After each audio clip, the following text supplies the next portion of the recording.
जो सैंड रहेगा हमें उसे कैसे करना है, हम उसे सिंपली छान लेंगे तो हमें वो सैंड अलग मिल जाएगा, और जो प्योर वाटर है सॉल्ट के साथ वो हमें अलग मिल जाएगा। ठीक है।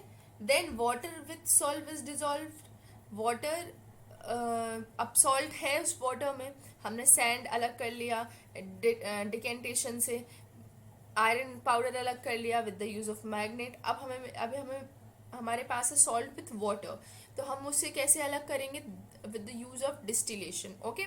डिस्टिलेशन अब सिंपल प्रोसेस है कि हम जब उसको हीट करेंगे तो जो प्योर वाटर है वो एवोपोरेट हो जाएगा और जो सॉल्ट है वो नीचे बच जाएगा। ठीक है। तो इससे हम, और जो प्योर वाटर है वो एवोपोरेट हो जाएगा।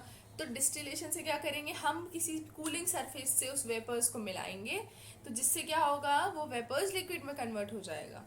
ओके। तो हमें प्योर वाटर मिल जाएगा और सॉल्ट एक अलग कंटेनर में रह जाएगा। Okay. So the next topic is solubility in water. Water solubility is a measure of the amount of chemical substance that can dissolve in water at a specific temperature.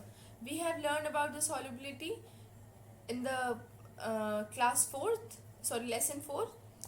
We understand that water can dissolve many substances in it, but will happen uh,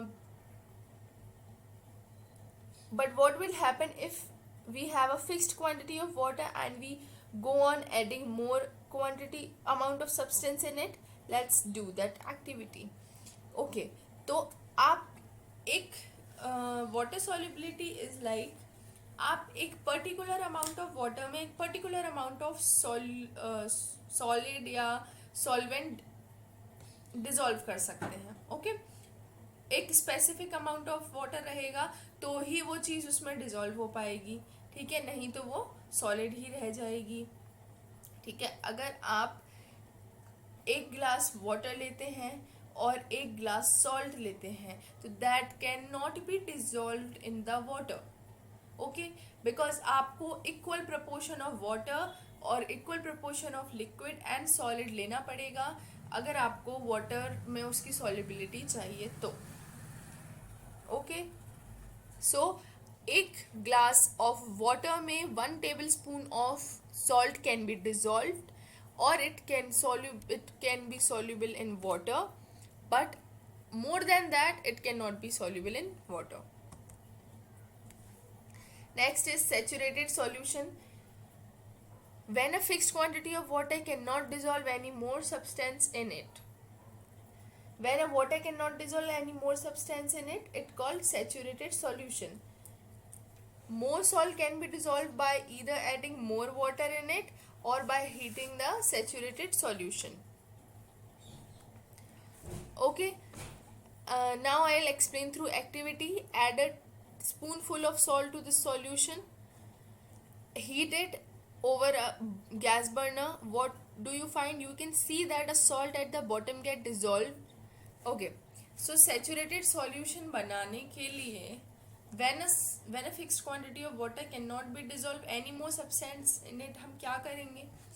अगर कोई, जैसे मैंने आपको बोला कि आप एक glass पानी लेते हो और आप 4 टेबल स्पून ऑफ सॉल्ट लेते हो, तो नहीं हो रहा डिजॉल्व सॉल्ट वाटर में, तो आप क्या करोगे? We can use another process of dissolving the salt in it. हम इसे हीट करेंगे, हम वाटर को हीट करेंगे जब, तो जो सॉल्ट है वो मिक्स हो जाएगा वाटर में, salt will be dissolved in the water.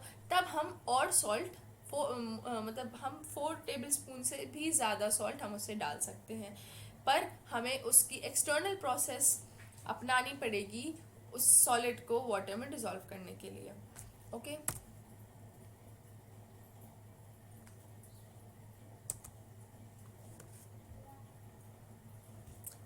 आया मम्मी, हमने थैंक यू तो बोले नहीं। ओके। काय में आएगा वो? गोलू से पूछना पड़ेगा। पूरा हो गया? हाँ, सैचुरेटेड अनसैचुरेटेड सब हो गया।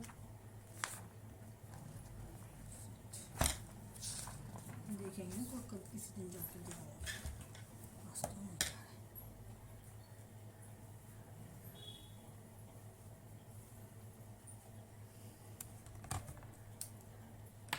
कर दिया